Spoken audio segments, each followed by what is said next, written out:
Salut! Bon, ça j'ai piqué ça à un autre youtubeur. Dites-moi dans les commentaires à quel youtubeur j'ai piqué ça si vous avez la ref. Non, salut. Voilà, on se retrouve fin du mois d'avril. Mois mouvementé, mais mois qui se termine sur une note agréable. Et du coup, on se retrouve comme tous les mois pour faire un petit punch, un petit point sur ce mois d'avril, sur ce qui s'est passé dans mes rêves. Dans ce que j'ai regardé et dans ce que j'ai écouté. Donc commençons sans plus attendre pour les rêves.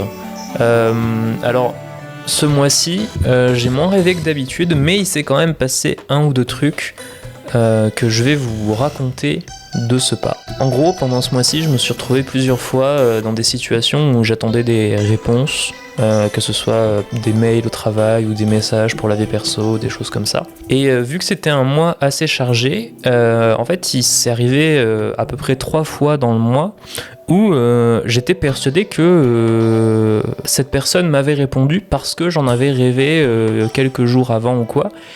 Et donc c'était soit des réponses très positives au lieu de mes espérances, ou alors des réponses au contraire très négatives, pire réponse possible.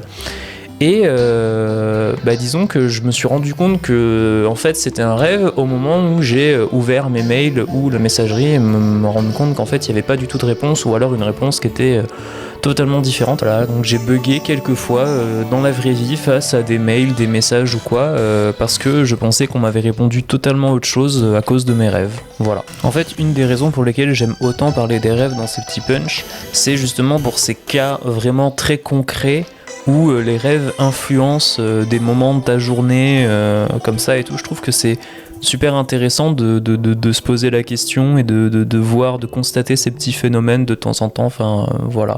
Donc dites-moi dans les commentaires si vous avez déjà eu des choses similaires, des moments où vous avez fait des rêves qui vous ont fait bugger ou quoi dans la vraie vie.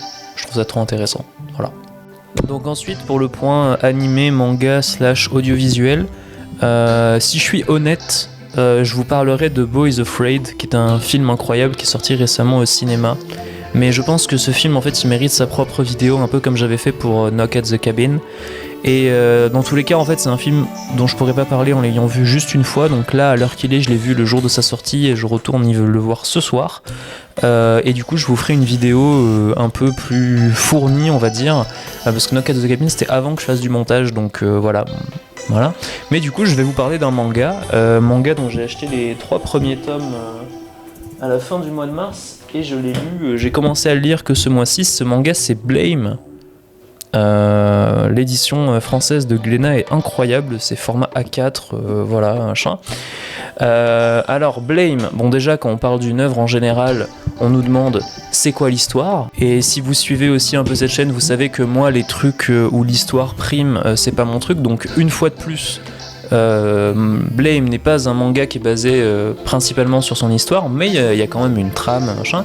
Donc on y suit ce personnage là, Kili, qui évolue dans ce qui est appelé une sorte de méga structure. Donc en gros c'est une espèce de ville qui s'étend à perte de vue, autant en 3 dimensions en fait, autant sur le plan que en hauteur, c'est-à-dire que tu peux tomber de plusieurs kilomètres, remonter de plusieurs kilomètres sans même voir la surface. C'est vraiment genre une espèce de truc de béton et de métal, machin, mais qui est relativement désert, qui est peuplé par des transhumains, par des robots, tous plus terrifiants que les uns que les autres. Il y a des bâtisseurs machin, tout est un peu à l'abandon et tout, et du coup on suit Kili, qui est, alors c'est assez flou sur sa nature, c'est un peu une des questions du manga, mais on y suit Kili qui est à la recherche de gènes d'accès réseau.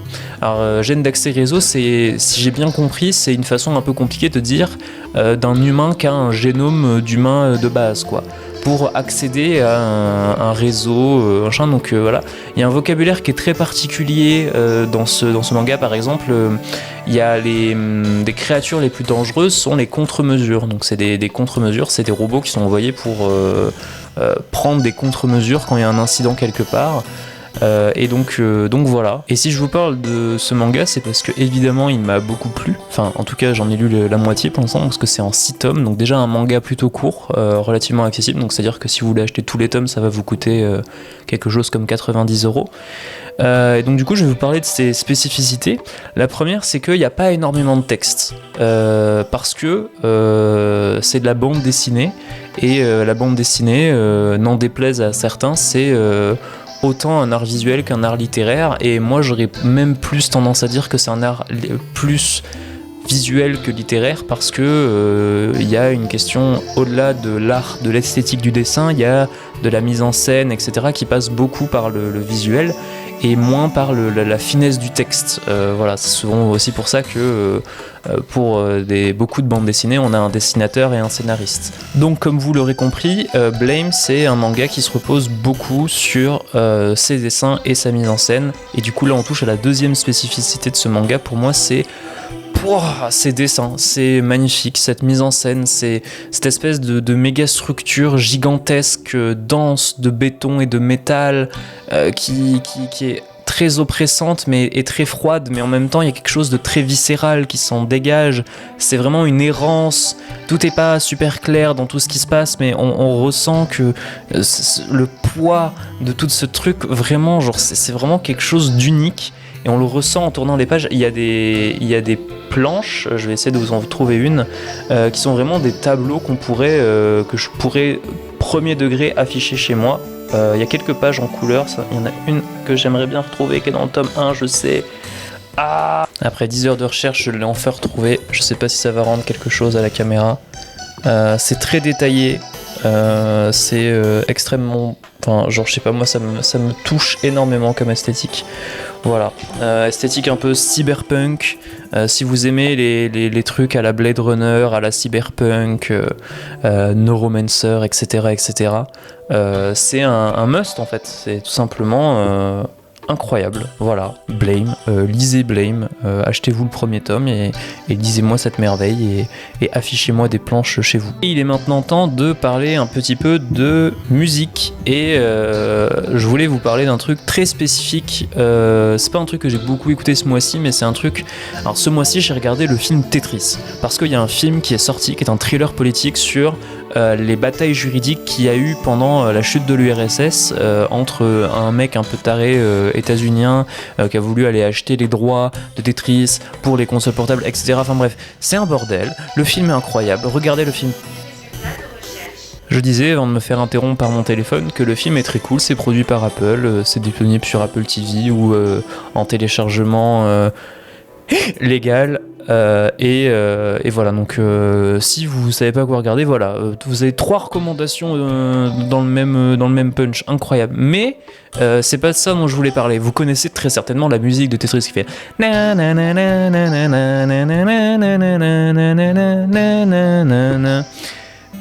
et donc ça, peu de gens le savent, enfin si, beaucoup de gens le savent, c'est le thème A de Tetris. Mais du coup, il y a aussi un thème B et un thème C. Et en fait, c'est du thème B dont je voulais vous parler, parce que voilà, je kiffe le thème B de Tetris.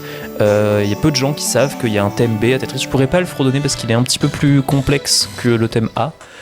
Mais voilà, je le trouve incroyable. Et du coup, voilà, ce mois-ci, j'ai écouté quelques petits remixes.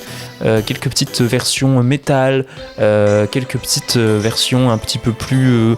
mieux produite, etc. Du thème B de Tetris, que je trouve tout bonnement incroyable. Peut-être pas mieux que le thème A, parce qu'il est quand même extrêmement iconique, mais ça reste un excellent thème. Voilà, je voulais remettre en lumière le thème B de Tetris ce mois-ci. Voilà, j'espère que c'est chose faite.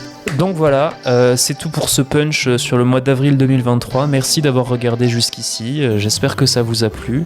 On se retrouve la semaine prochaine pour une vidéo très longue avec un invité, un concept qui est très cher à la chaîne, enfin un nouvel invité et concept qui a un petit peu lancé cette chaîne YouTube. Vous allez voir, ça va être incroyable. Et après, la semaine d'après, sûrement du coup une vidéo sur Boys Afraid, qui pour moi est en lice avec Knock at the Cabin pour être un de mes films préférés de l'année 2023.